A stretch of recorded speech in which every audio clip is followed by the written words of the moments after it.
Plan Commission, City of Marshfield, Tuesday, May 21st, in the council chambers. Call to order. Roll call. Mayor T-Strick? Here. Councilmember O'Reilly? Here. Mr. Frederick? Here. Mr. Caprillion? Here. Mr. Piles? Mr. Bernardi? Ms. Veith is not with us, but we do have a quorum. Thank you. And I'd like to introduce our newest Plan Commission member, Jake Bernardi. Thank you for joining us, Jake, and thank you for saying yes. Number 3, approval of agenda. Who'd like to make a motion to John? Okay. And Kim will second it. Okay. Any discussion? Seeing none, please vote by saying aye. Aye. Aye. All opposed, same sign. Thank you. Item 4, approval of minutes, May 6, 2024 special meeting. Alderman O'Reilly and Kim, any discussion? Seeing none, all those in favor? Aye. Opposed? Motion carries. Thank you. Item 5, identify potential conflicts of interest. Please be advised per City Policy 3.340 that any member of this body shall declare a conflict if they have an interest, financial or otherwise direct or indirect, or engage in a business of transaction or professional activity, or incur an obligation of any nature that is in conflict with the proper disregard of the body's official duties. Any conflicts of interest? Seeing none, move on to item 6, citizens' comments. Citizens' comments? Third time citizens' comments, seeing no citizens' comments. Is this where the Howards wanted to timing? Because otherwise you'd have to recognize them during the alternative sign permit. And it's not a public hearing, if you know what I mean, so. And Steve, I had talked with Chris, since they are the owners of the property, I think that it's justified in them. Okay, I apologize. Okay, I apologize. No, it's okay. Thank you. Thanks, Okay, Bryce. thank Thanks for that, Steve, though. I just want to thank you for that. But yeah, we can wait till that time, Bryce. Thank you. I'm very sorry. Please proceed. Item 7, conditional use permit request by Jeremy Brown. Marwood Construction, representing Dental Crafters, is requesting to amend the previous conditional use permit site plan to expand the parking lot to the north on the west side of the property, and for an amendment to the parking lot landscaping exception for the property located at 1000 Corporate Drive, parcel 33-03548Q, zoned CMU, community mixed use. Bryce? Maybe I could unmute first. Thank you, Mary. So the subject property is located in the Mill Creek Business Park on the south side of the city. Dental Crafters received a CUP, a conditional use permit, in 2018 for parking area landscape exception. And then again in late 2023, which they had an updated site plan with landscaping exceptions. If you recall, the proposed parking expansion was going to be on the east side, extending to the north. Since that time, they've decided to revise their site plan, so they are proposing to add parking area on the west side of the property to the north of the existing. And so since this is a change to the site plan, and they are not proposing any landscape islands as part of this new site plan, they have to go through this CUP process. So this property is located, as I said, in Mill Creek Business Park. It's surrounded by community mixed use. And around the business park, you'll notice that there's not really landscape islands included. So it seems to be pretty far away the rest of the business park. Emergency. Go ahead, Bryce. The second plan on the screen shows the proposed stall. There's approximately 30 stalls proposed. And they are also looking to propose a storage building on the north side. And instead of adding the landscape, the required landscaping within the landscape island, they're proposing to include it by the storage building. They will be meeting the typical requirements on the landscaping. This will be different than the usually permitted. Overall, one of the main reasons for this exception is because of snow removal, and also to maintain the consistency of the parking areas within this property as well as in the Mill Creek Business Park.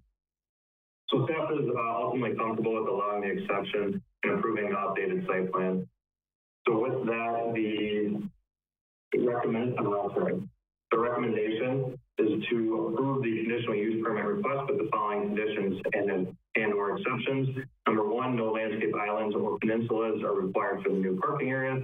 And number two, minor adjustments to the site plan may be approved administratively, provided no other exceptions are required.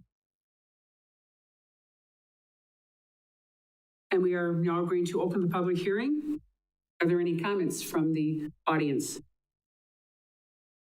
Any comments in public hearing? Seeing none, we'll close the public hearing.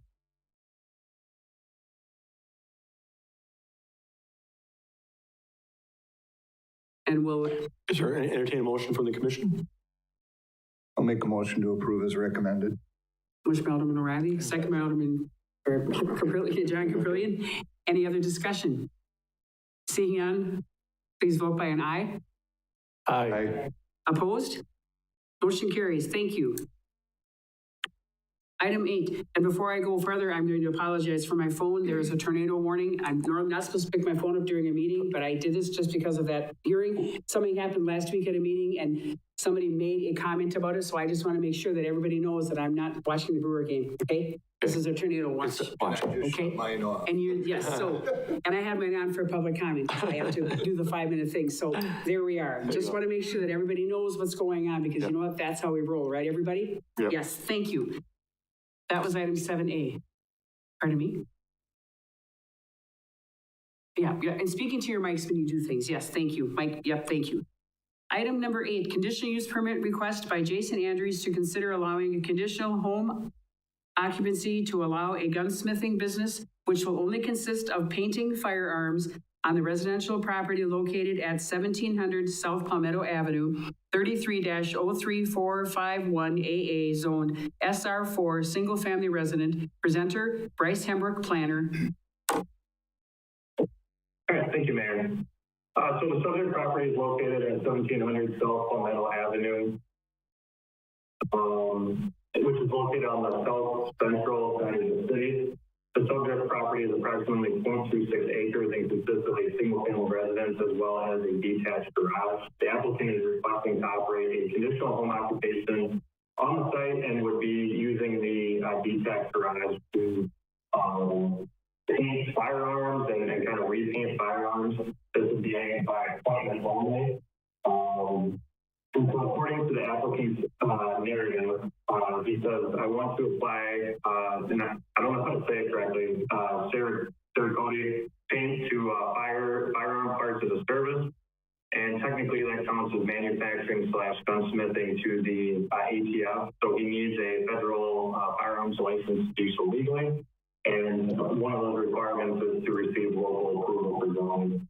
According to the applicant, there wouldn't be any foot traffic at the residence, and if there was a need for customers to go on site, it would be by appointment only. So once again, this is just, painting and repainting firearms. It's not necessarily what's going on. And so, as I mentioned, the applicant is currently in the process of obtaining a federal firearms license and state licensing. One thing that the Planning Commission should keep in mind, and this is something I've wrote for past gunsmithing requests, is that the purpose of this request is to consider whether or not this home occupation should be allowed on this specific property. In terms of home occupations, it has a pretty minor impact on the neighborhood because there are very few to no customers really expected on site. There would be no exterior changes, no signage. And ultimately, a gun owner can paint his own firearm in his house. He's just looking to do this as a service for, some customers here and there. And so ultimately, it's not seen as a lot of conditional home occupations generally see a lot more traffic or signage going up. And in this case, this is a pretty minor occupation in comparison to most of the uses. So once again, he's looking to add it in the detached garage portion of his property. And then, as you can see, the property is surrounded by mostly single-family residential. And here's just a photo from the street of what the home and the garage looks like. And then the staff report provides more information as well. But ultimately, the staff recommendation would be to approve the conditional use permit request with the following conditions limitations/exceptions. Number one, no on-site signage shall be permitted for this conditional home occupation. Number two, business operations are limited to painting or repainting firearms and administrative duties such as phone calls, email, setting up appointments, or other similar administrative tasks. Number three, on-site sale of firearms is prohibited under this conditional use permit. And number 4 and 5 are ultimately failure to obtain a federal firearms license within 12 months would lead to this being void, and then also failure to maintain their license would also lead to the CUP becoming void as well. So if there are any questions, I believe the applicant is there. They can try to address any concerns or questions. But with that, the recommendation would be to approve with the conditions listed. Thank you, Bryce. We'll now open the public hearing. Are there any comments in public hearing or any questions? Any comments in public hearing? Seeing none, we'll close the public hearing. Is there a motion to accept or not? Alderman O'Reilly? Is there a second to that motion? Jake, seconds. Any other discussion? Any questions for Jason? Yes, John. We mentioned the gun parts will be stored in a locked garage. I don't know, are you Jason? Okay, I was kind of deducing that. Will you have a gun safe as well to store these in, or just a locked garage? Okay.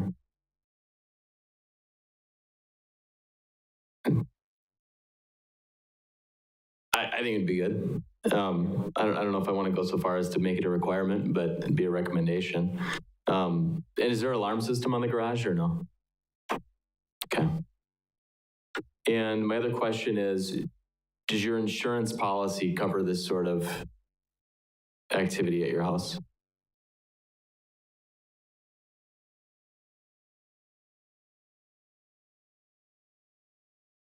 Okay. Okay, thank you. Any other questions? Yeah, Yes. I have a question, Jason. Did you notify your neighbors at all? Are they aware of what you are planning on doing?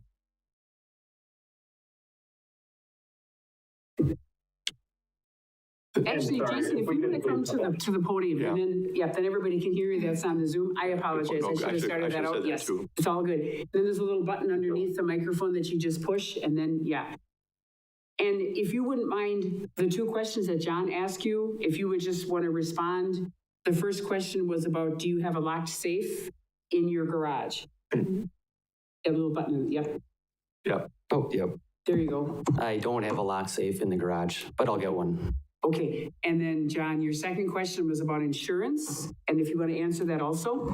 Yep, I'm not sure about the insurance, but getting the zoning approval was the first step in getting the license. So I have a meeting with the officer from the ATF next week, so I'll ask her about that. Great, perfect. Okay, then Kim, if you want to go ahead and ask your question again, then everybody can hear. Yeah, I was just wondering, are your neighbors aware of what you're planning on doing? No, but one did walk over and ask me to do a gun for him when I get set up. I will add that they should have gotten a notice sent out to abutting property owners. Whether that means that they know everything or not is uncertain. Any other questions? I will say in the past, when we've had these types of requests, we've gotten quite a few people showing up to talk about it, and the fact that there are none today tells us that maybe they don't have an issue. Correct. Okay, so seeing no other questions. Go ahead. As Stephen mentioned, there is statutory requirements to notify people or property owners within, I believe it's 250 feet right now. I'm having a hard time pulling out the zoning code, but neighbors within that requirement have been notified, and then it was pushed to the paper. There's technically no requirement that the applicant has to go out and speak to each neighbor. However, that's something I generally recommend just to try to make people as aware as possible. Thank you. Any other questions? Then we'll call for a vote.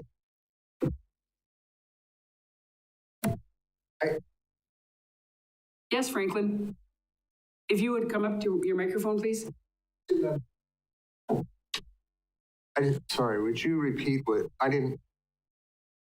hearing isn't that good. I didn't understand what that, was that an amendment to the request that the? No. The The neighbors were informed that he's going to be putting this. neighbors were. Yes, Okay. the neighbors were, yes, and obviously there's nobody here to contest it, so yes, and they had to be, yeah, by law, the city of Marshfield, yes. Yeah, I thought it was 200 feet. Bryce said maybe 250, but people who own property within that surrounding area would have gotten a notice that this was being heard tonight, what it was about. Got it. Did we get a first and a second? Yeah, we do. Yeah, okay, great. We already do. Okay, if you'd like to vote by ayes, Aye. opposed? Motion carries. Thank you. Thank you very much, Jason. Good luck. Thanks. Item 9, alternative sign permit request by Teresa Bess, Lacrosse Sign Group, on behalf of Dave's Guitar Shop for a proposed cabinet and channel letter down in the downtown design corridor located at 200 South Central Avenue, parcel 33-00144A. Presenter Bryce Hembrook. Thank you, Mary. So the applicant recently proposed a wall sign for the Dave's Guitar Shop located at 200 South Central Avenue, as the mayor mentioned, which is located in the downtown design corridor. My notes cut off there.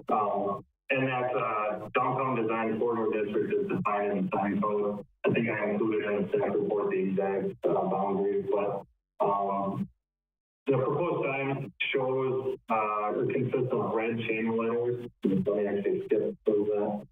Red channel letters on the top of the sign, and then the bottom of the sign is an illuminated black cabinet background on the bottom. So the way that our code's written, it says that cabinet signs, new cabinet signs are not permitted in the downtown design corridor.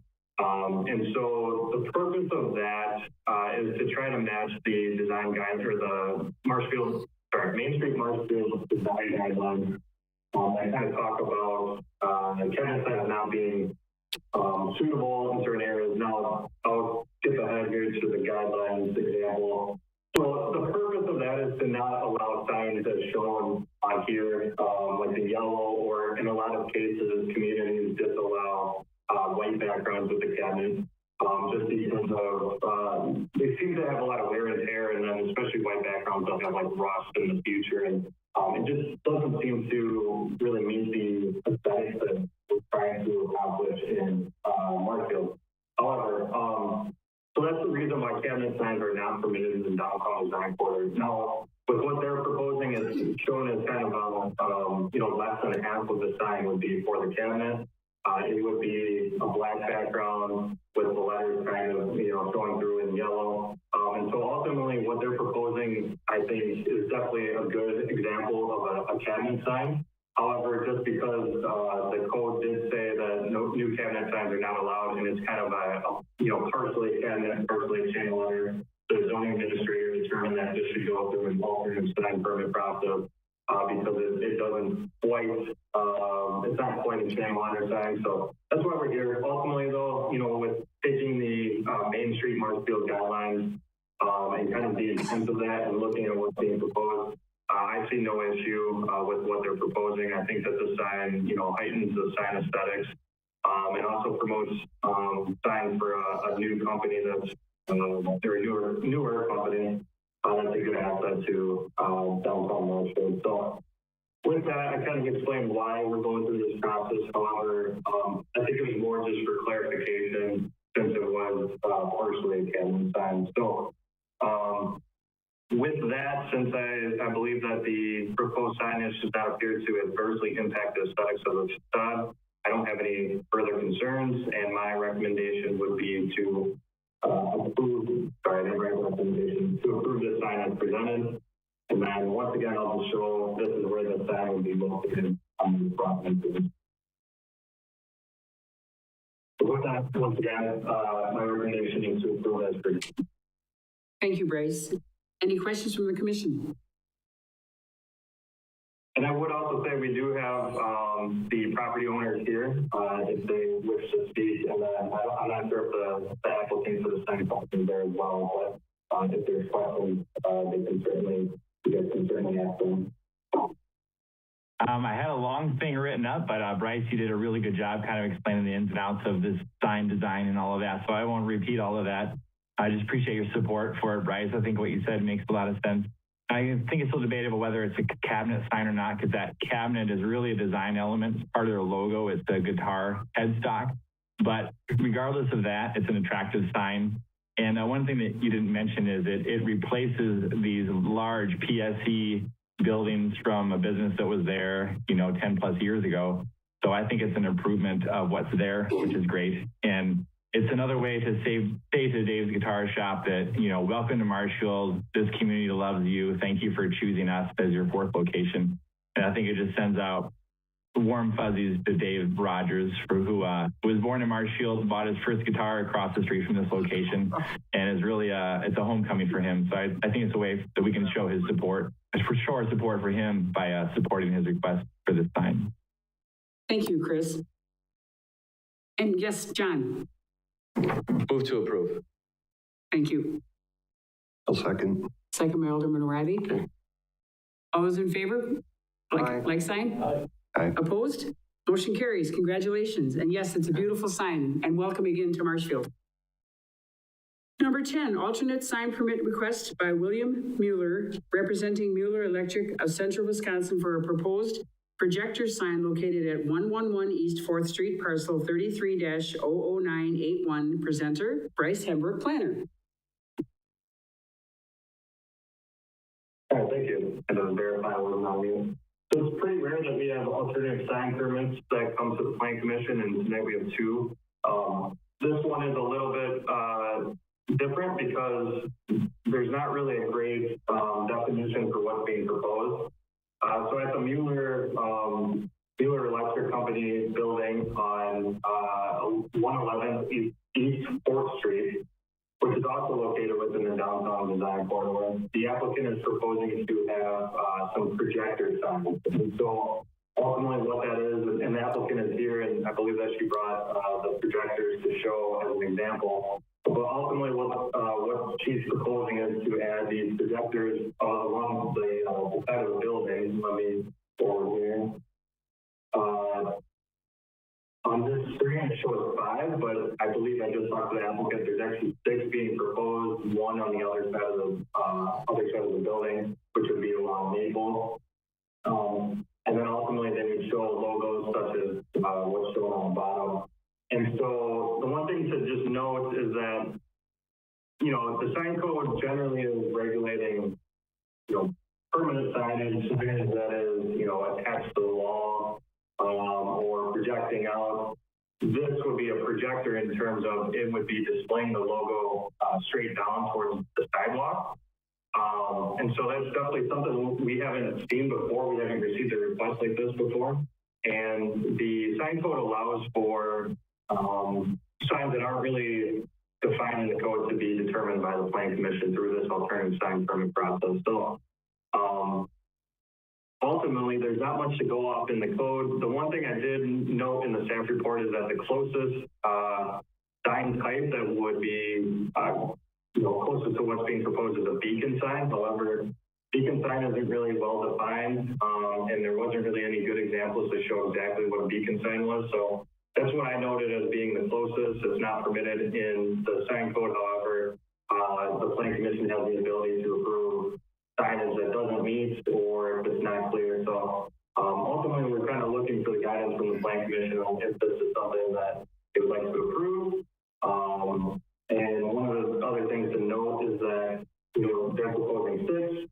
If the Plan Commission can determine to deny entirely, to approve as presented, or, to approve with, whether it's 2 of the projectors, 5 of the projectors, whatever it is, and then modify that approval if you guys would like. And so with that, and I could have the applicant kind of go over a little bit more answer, but with that, my recommendation, since this wasn't very clear in the code, I left this up for the discretion of the Plan Commission. If the Plan Commission recommends approval, I would recommend the following conditions. uploaded that. I would recommend the following conditions. Number one, the projection shall face downward, only be located on the sidewalk, and shall not extend beyond the curb into the street. And then failure to comply with this requirement will result in immediate permit revocation. And so ultimately, just to kind of explain that, so the projector would be pointing down towards the sidewalk. What we would not want is for it to, act or pass onto the street, which could create safety concerns and, potential traffic hazards. So that's one that I definitely would want to be approved if the Plan Commission wishes to approve these. Number two, the projection shall be limited to displaying the logo of a business located on the subject property as a static image. No flashing, moving, rotating, or animated signs are allowed. Number three, sign illumination shall be designed to eliminate negative impacts on surrounding rights-of-ways and properties. The light from an illuminated sign shall not be of an intensity or brightness that will create a negative impact on residential uses in direct line of sight to the sign.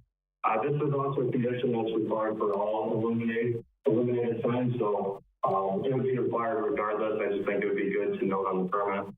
And then number four, projector signs shall be equipped with photosensitive equipment, which automatically adjusts the brightness and the contrast of the sign. With the applicant prior to the meeting, and they said that at this time, the projectors that they have aren't able to automatically adjust the brightness of the sign.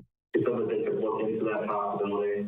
And so that's one thing that the Plan Commission really wants to require that.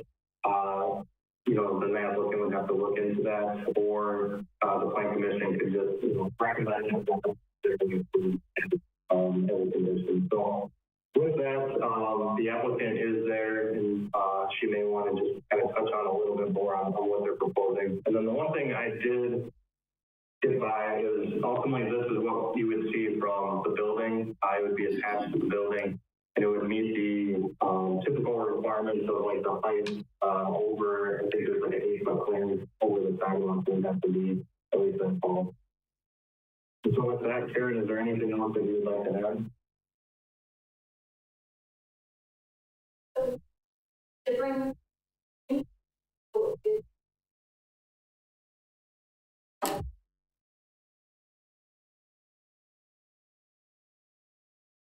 So basically, probably Cool. really, and like, wow, that is awesome. I'm sorry, I don't know if the mic is on. Oh, you want to turn, I'm sorry, yeah, there you go, thank you, Karen. Sorry about that. No, that's Thank right. you. So we'd like to mount these approximately 10 to 12 feet high on the building, right above the windows. We'd like 5 on the building. 4 would be facing 4th Street and 1 on the back parking lot side of the building. That would approximately cast an image of about 3.5 to 4 feet in diameter. Other than that, Bryce did a really good job. Our tenants are actually, Garrett is here. He's our newest tenant at the 111 East 4th Street location. All of our tenants are super excited to try this and to look for a different way to be eye-catching. As you guys might know, we were called the entertainment corners with the Gray Dog, the Gray Dog, Board and Brush, the Escape Room, and Rogers Cinema right there. So we just feel this is like a really kind of eye-popping, creative way to give a little pizzazz. Plus, as far as cost goes, Bill and I are willing to take on the cost of the projectors, so the projectors are going to stay with the building. So if one of our tenant leaves, these aren't going to be everywhere unless they get permission. Also, the really nice thing is we can change out the logos easily, and it's cost effective. It's only $45 for the lens. So each of our tenants can go and get a new design, maybe saying Merry Christmas or, Happy 4th of July or honoring veterans, and they can change those out at their will. So I'd just like to thank you, and if you guys have any questions. Yes. Yeah, I love the idea. I think they're pretty cool looking. I would be per Bryce's recommendations, he had mentioned only logos. Yeah. I guess I wouldn't really have a problem with the Merry Christmas stuff and all that, but I think whatever happens with this, we need to take into consideration what the recommendations were, and I don't think they're all necessary personally, but I do like it. I was kind of looking forward to seeing what it looked like. John? I have some questions. Are there any things in our larger sign code about like time of day that these ought to be on, Bryce, or that they would be allowed to be on? Or are these 24-hour-a-day kind of things? Yeah, and so that's one of the things that I was thinking of as a possible condition that the Plan Commission could place. There's really not a requirement that says that signs have to be turned off by a certain time. Now, as a part of this condition, if you guys feel, let's say 10 p.m. seems fine, or midnight, whatever it is, or whenever the business closes for the entertainment, because there's an economic company in there, if I remember correctly. You guys could place a condition on that, but generally signs don't have a turn-off time. However, with these being pretty different and it being an alternative sign permit, you guys can place a condition if you'd like. Was that your plan to have them on 24 hours? No. No, okay. They would not be on I should during the ask that day. first. You can see the logo during the day, but it's just not. Okay, so you're thinking more to be on It would be overnight. on more at night, yes. Okay. We could have a shut-off time. I'm sure Bill could wire a timer.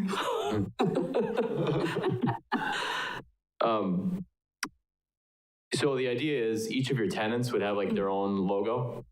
Yes, so currently we don't have the signs on the building yet, but we have 4 blade signs that will be going on the building. And then next to each of these blade signs, we'll put a projector. So there'll be a blade sign also near each of those red markings with their business, and then the projector will be mounted just below it. Okay. Shining on the And I'm sidewalk. glad you brought, sorry to cut you off. I'm glad you brought that up. I forgot to mention that in my presentation. I did speak with Kayla Wolf, who is the zone administrator who is reviewing the blade signs, and she said that those meet the requirements for the typical sign permit process. The one thing to mention is usually our signage is regulated based on square footage of furnished signage, and so the blade signs are meeting that. Now with these additional projector signs, there's really no regulations to go off of to say they can have all those blade signs plus all these projector signs because it was in a unique situation. So I just wanted to note that there would be blade signage that would be permitted by the regular sign permit approval, and then the projector signs as presented. I'm not sure if the Plan Commission has an issue with that amount, with the mix of it, but just wanted to touch on that. So Karen, thanks for bringing in the blade signs up. I believe the sign ordinance requires you to have 12%, like you can have up to 12% of your facade to be used as, am I right? Maybe Bryce can answer that. Is it 25%? Okay. So you can have 25% of your facade as signage. And then if we look at our facade face, like, I don't know if you'd consider the whole building, the back and the front.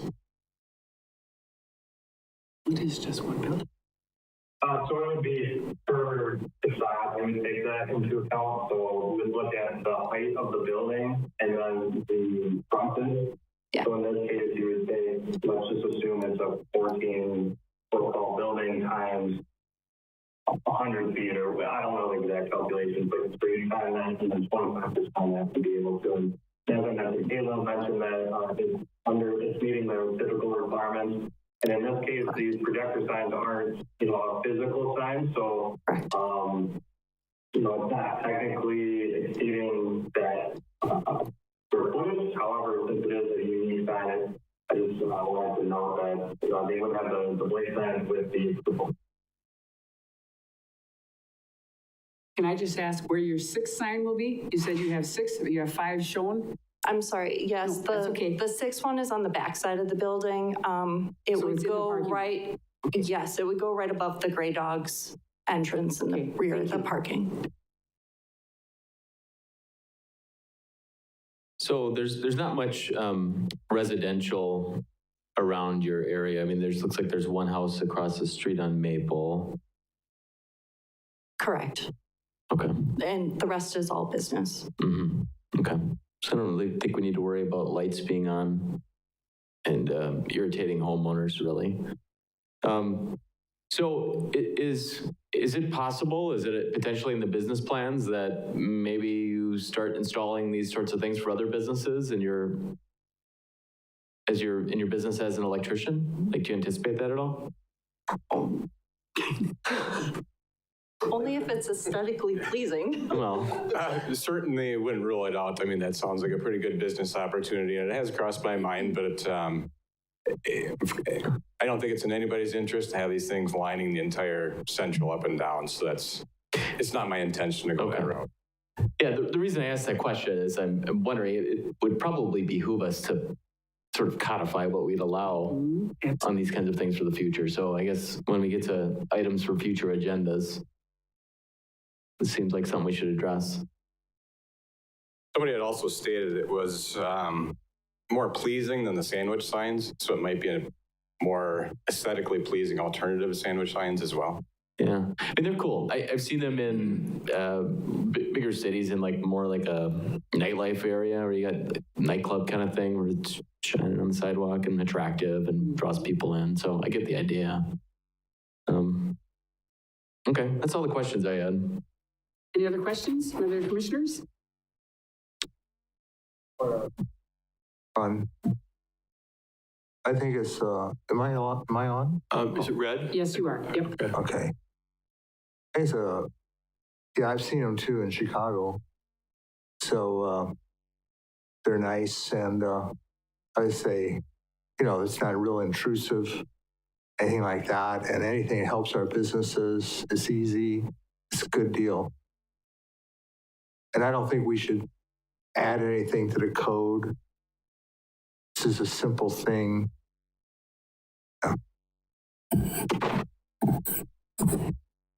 See no other questions? Someone like to make a motion? I do have one more question, I guess. Okay. And that would be, because nobody could really tell me how many alternative sign permits I would need. Seeing Bill and I are going to take on the expense of these, we're going to cover all of the projectors. So they're ours, they're going to stay with the building. Does that mean we could do one alternative sign permit and have 6 projectors? If you guys agree, or do I have to, if you agree, apply for each projector individually? And nobody could really answer that. Go ahead, Mike. Yes, please do. I would strongly suggest it's used as a single auxiliary sign permit for the building. I just, sign permits are not cheap in the first place. It just seems logical in this case. Bryce, your thoughts?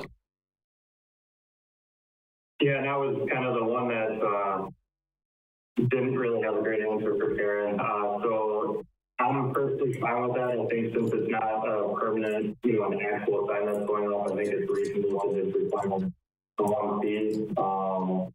That's fine with me if that's fine with the planning commission. And the one thing I do want to just clarify, because I know Alderperson O'Reilly mentioned, the holiday messages and stuff. I think the intent of my condition number 2 was more just to make sure that logos for, that are shown for businesses that they are, businesses that are on the site. For example, Nuts Beef, we wouldn't want them to advertise Nuts Beef there, or, Lumberyard, whatever it is. I think that would be reasonable just because you can't advertise for off-premise signage without approval through you guys as well. So that's kind of the intent. If you guys would like to allow for holiday messages, maybe you could just amend that condition too, just to say in holiday messages or non-commercial content, if that's something that you guys would like to. But I think the reason I wrote that is more just to say that any company logo that's shown to be located on the property. So if I heard him correctly, and this is approved, our tenants could swap out and say, Merry Christmas from Miller Electric or Happy New Year, as long as it's not a tenant outside of the building, which is completely understandable. If the planning commission would like to approve it with that. Okay. Yes, anybody have any comments, or do we like that idea? Is that a Kim? Fine with that. Okay. Anybody else? Yes, Mike. I'll make a motion to approve. Now we're going to have to walk through these recommendations individually here because there was a lot to digest. The first recommendation here is projection shall face downward only located on the sidewalk. It shall not extend beyond the curb. Common sense, I think that's a logical one. Projection shall be limited to displaying the logo of the business located on the subject property as a static image, no flashing lights. I like that one, but I think we should amend that somehow to basically say that they could put up other celebratory type things, maybe 4th of July flags, Christmas, Veterans Day, any of those type of things, but stick with the policy that the logos have to be with businesses within that structure. Sign illumination shall be designed to eliminate negative impacts. That one makes sense. And I don't know that we definitely need this photosensitive equipment, which automatically adjusts to the brightness and contrast to the sign. I think through this process, they're going to learn where this sign works best. When you guys are looking, you're going to hold them up there and see how they light before you put them in. I think it just adds a lot of expense, and I don't really necessarily see if there's a problem with it, that it's too bright, it's going to affect the other recommendation already. So I think that's safe. So that would be my motion with that single amendment to the holiday signs or whatever, something like that. So. Mr. O'Reilly, are you, I'm in favor of your comments. For the last item, are you amending to strike them? I would be in favor of striking it. Yes. Sensitive thing. Yes, because it would actually be covered under the other one. You didn't say that when you stated your motion. Yeah. You said you just wanted to amend the celebratory thing, but you are striking that one. Yes. And is there a second to that motion? Yes. Who made it? Okay. Mr. Piles? Yes. Okay, great. Any other discussion? Seeing none, all those in favor, say aye. Aye. Opposed? Motion carried. Thank you both. This is going to be very exciting. Thank you. Wish you were in Central Avenue, though. Make it more of a pop, but you know what? Like you said, it'll make your corner, just that much better. So thank you again. Thank you for all your investments, too. Thank you. Thank you. Number 11, staff updates. Just a continued effort to get planning staff. We have ads out there right now for senior planner. Gotten a couple applicants. Hoping to get maybe a little bit more interest yet before the deadline, which is coming up real soon. And then working with GovHR, they're our consultant as we look for a community development director, trying to get an update from them. But we're going to stay on top of that when we're looking to get candidates coming to us as they come in this time to hopefully expedite the process. I really hope that the next time we're together on June 18th, I have a more significant update on both those positions. Yes, thank you, Steve. Yep. And item 12, items for further agendas. John, did you want to do something? Yeah, I think we should look at putting in something in our code to talk about these projector signs. Yeah.